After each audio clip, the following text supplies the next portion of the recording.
Oke, terima kasih teman-teman dari WMK Mikom yang sudah berkenan mewawancarai kami.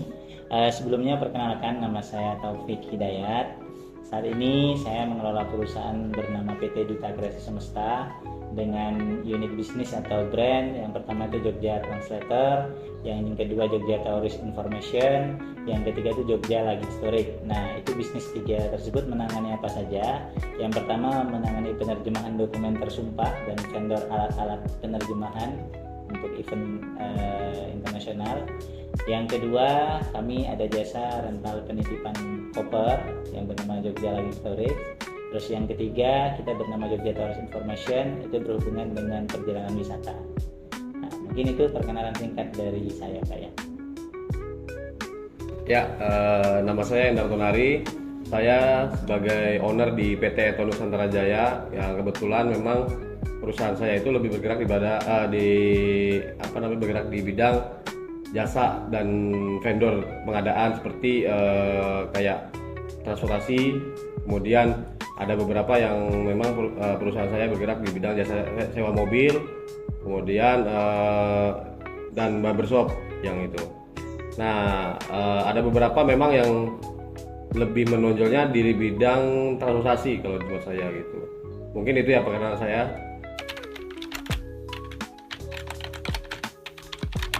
Baik, jadi kalau terkait tanggung jawab dan peran terkait saya di perusahaan kebetulan beramanah sebagai direktur atau sekaligus CEO ya, yang mana saya memiliki tanggung jawab dalam mengelola keseluruhan manajemen perusahaan dari segi controlling, monitoring, evaluasi, dan juga beberapa hal aktivitas urgensi dari perusahaan itu sendiri, seperti itu.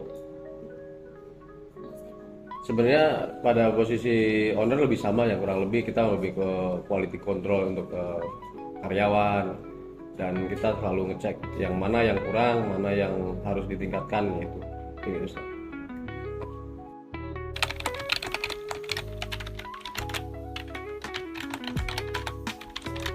Ya, kalau terkait awal mula perjalanan bisnis, usaha dan sebagainya, ya ini bermula dari peluang, Mbak ya. Jadi kalau kita berbisnis itu melihat peluang yang ada. Kalau saya memang kebetulan bisnis kami itu masuk dalam ranah Blue Ocean, dan bisnis yang sebenarnya size marketnya itu kecil, ceruknya kecil istilahnya, yang mana banyak para pengusaha atau bisnis yang nggak bermain di bidang penerjemahan.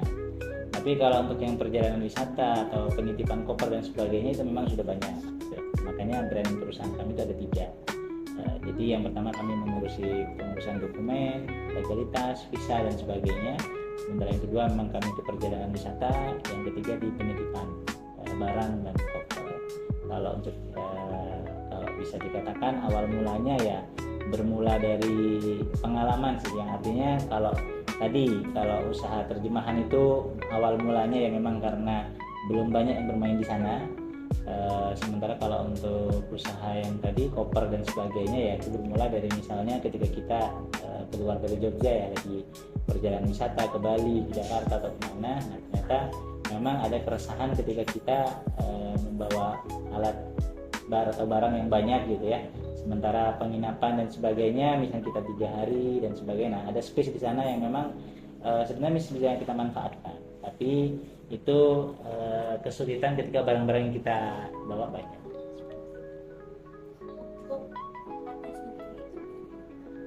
Ya, kalau di perusahaan saya tempat penitipannya di area pariwisata ya. Jadi sebenarnya ada 2. Kalau di Bali itu kita di depan bandara. Sementara kalau untuk yang di Jogja itu kita ada di Jalan Prawira Taman. Nah, di mana di sana juga banyak beberapa hotel. Gitu, Mbak. Ya, kalau di usaha saya sebenarnya momentum ya. Pada saat itu memang bisnis itu ada kalanya momentum, ketika memang lagi trending apa ya itu kita harus mengikuti pasar. Artinya pada saat itu dulu saya ketika membangun perusahaan ini adalah momentum ketika saya memang dulu peralihan zona digital. Ketika 2010 sampai ke 2013 itu belum digital nggak seperti sekarang ini, kayak Instagram, ataupun dari medsos ya, itu tidak seperti yang sekarang. Nah, peralihan digital itulah yang saya manfaatkan ketika di bidang travel, kemudian di bidang vendor transportasi dan lain-lain. Jadi memang kita tuh kalau prinsip saya adalah mengikuti trending gitu loh. Ketika trendingnya gini, usaha ini ketika pasarnya lagi rame ya kita harus mengikuti pasar itu. Seperti barbershop, karena sebelumnya itu nggak ada barbershop, itu tahun-tahun ketika saya membangun itu nggak ada. Nah, makanya saya ngikutin trending kalau saya gitu. Jadi momentum, karena berbicara bisnis itu momentum tidak bisa diulangi. Ketika memang trendingnya ya kita harus ikutin zaman itu.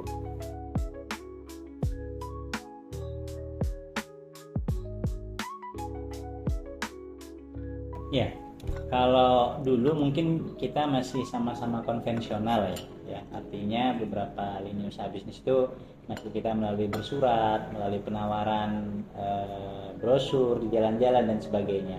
Nah, di era digitalisasi yang sekarang itu hal tersebut mungkin sudah banyak ditinggalkan dan kita harus mencoba berinovasi ke dalam teknologi digital. Artinya kalau bisa lu tanya sejauh mana, ya bisa dikatakan hampir porsinya sudah 80% ya.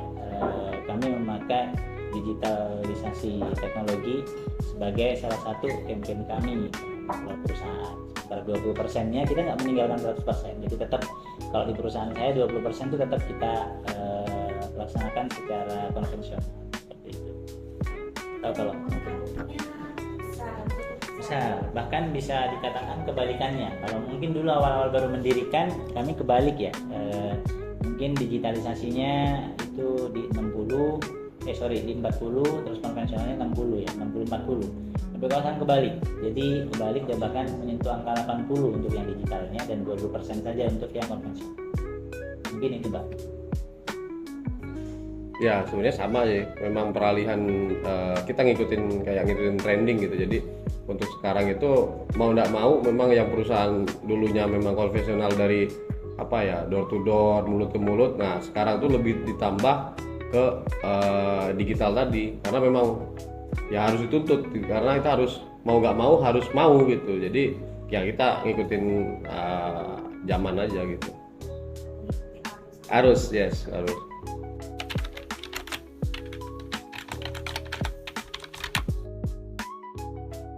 Ya, kalau saya di perusahaan saya itu memakai ya, kalau tadi berbicara terkait CRM, customer relationship management. Nah, kita tentunya sangat maintenance ya dan menjalin hubungan dengan beberapa customer kami.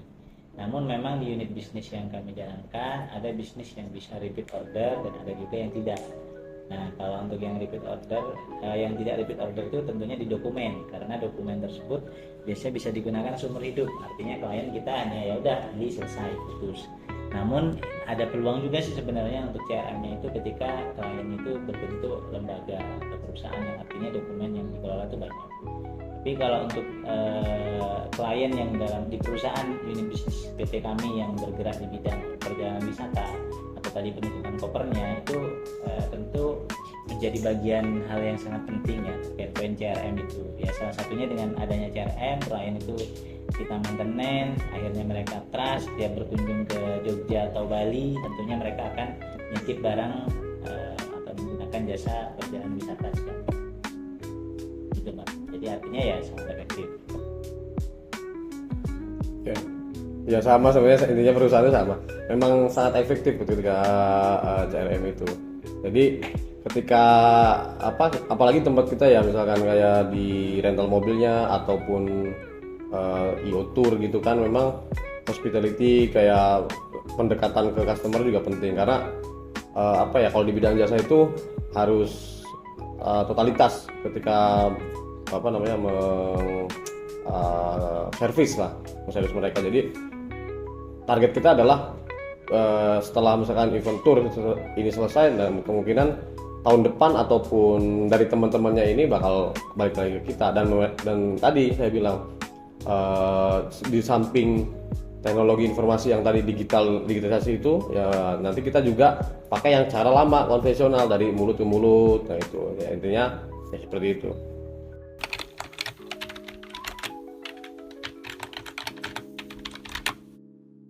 tentunya hal-hal tersebut bisa terjadi ya, terutama misalnya terjadi human error dan sebagainya.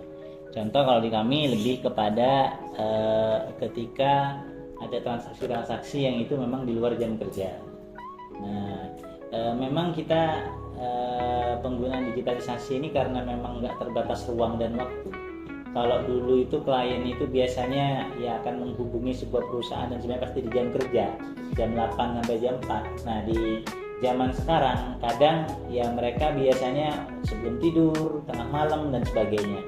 Yang mana kalau kita tidak bisa menyesuaikan, ya banyak miss di situ, bahkan klien bisa hilang. Nah, atau bahkan ketika misalnya CS-nya itu bergantian dan sebagainya. Nah, di situ ada miskomunikasi ya terkait transaksi yang berhubungan dengan dunia digital. Beda halnya ketika memang klien itu langsung datang ke kantor terus menyampaikan beberapa hal dan sebagainya. Yang kedua ya memang kadang ada beberapa hal yang menjadi kesalahpahaman, terutama komunikasi via tekstual gitu ya. Yang mana kalau tekstual ini beda dengan komunikasi secara langsung atau verbal dan audiovisual ya. Karena kalau secara teks kadang kita niatnya ini hanya komunikasi biasa dan sebagainya, tapi ketika ada posisi klien yang mungkin pas itu lagi posisinya lagi moodnya nggak bagus dan sebagainya, maka sering terjadi komunikasi di situ. Klien salah paham, klien menganggap CS kurang sopan dan sebagainya. Begitupun sebaliknya, bisa jadi kliennya sudah sopan tapi CS ngerasa wah kliennya nggak sopan dan sebagainya. Di situ lebih kendala-kendalanya. Ya, pasti ada miskomunikasi, ada ketika ada lagi contoh sebagai zona waktu, perbedaan zona waktu ketika customer kita dari Amerika atau misalkan luar Eropa yang memang zonanya beda kan, ada antara Amerika dan Indonesia kan 12 jam. Ketika kita di sana sore, di sini malam. Nah, jadi kadang slow respon. Nah, sementara customer itu pengennya cepat. Jadi ada memang zona di digitalisasi tadi tuh ada ada kelemahan juga. Makanya kita harus selalu standby. Jadi memang kalau di tur untuk luar negeri itu memang kita harus selalu online itu setiap saat. Jadi kadang tuh perbedaan zona waktu inilah yang membuat kita harus standby juga gitu loh. Karena perbedaan waktu kan ketika mereka melakukan chatting perjalanan mau perjalanan ke Indonesia misalnya ke Jogja gitu kan. Nah, mereka pasti kan bakal nanya-nanya terus tuh detail. Nah, artinya kita harus fast respon. Kalau slow respon, mereka akan beralih ke tempat lain gitu. Kayak itu. Pasti ada miskomunikasi gitu. Harus ya fast respon.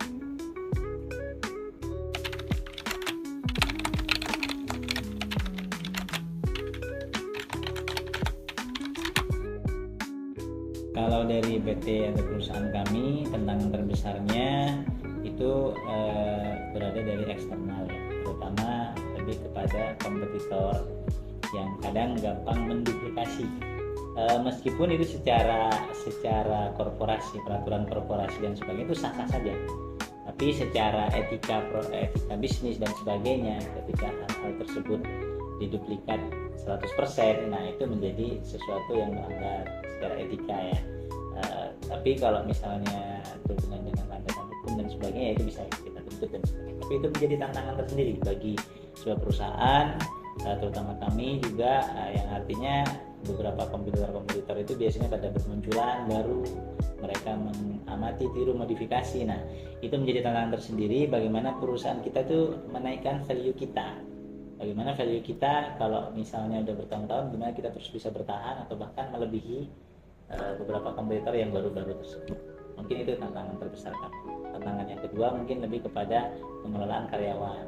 Kadang karyawan ini apalagi yang maaf misalnya kayak Gen Z dan sebagainya, yang kadang biasanya Gen Z zaman sekarang tuh beda dengan tim atau karyawan di generasi yang di atasnya. Jadi Gen Z ini tantangannya ya karena memang dimanjakan dengan dunia digital yang serba gampang dan sebagainya, serba instan dan sebagainya. Nah, kita perlu treatment khusus tuh dalam mengelola atau manage teman-teman atau tim yang statusnya Gen Z, Gen milenial, Gen X dan seterusnya. Artinya maintenance itu beda. Itu mungkin tantangan terbesar.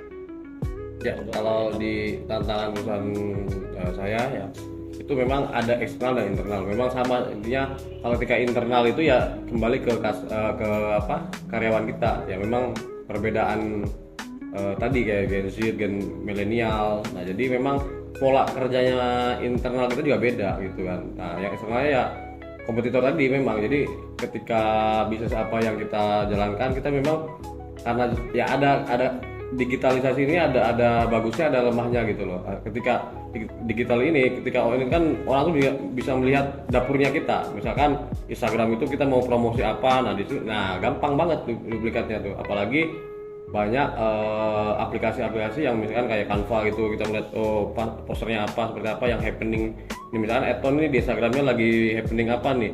Nah, si komputer kita bakal duplikat. Meskipun kita juga bakal melihat yang komputer yang lebih gede lagi daripada kita, perusahaan yang lebih gede. Oh, mereka lagi bikin acara seperti ini, nah kita juga bikin gitu loh. Jadi memang ya tantangannya itu sih kompetitor di eksternal tuh. Tapi di samping itu kita juga bakal berpacu. Gimana caranya biar kita tuh beda gitu aja. Ada nilai jual bedanya supaya enggak, oh ini kenapa perusahaan kita itu lain dari yang perusahaan yang itu. Jadi ya kita harus berinovasi gitu ya. Jadi tidak hanya satu, sudah kita begini aja, nggak bisa. Jadi harus selalu berinovasi terus gitu.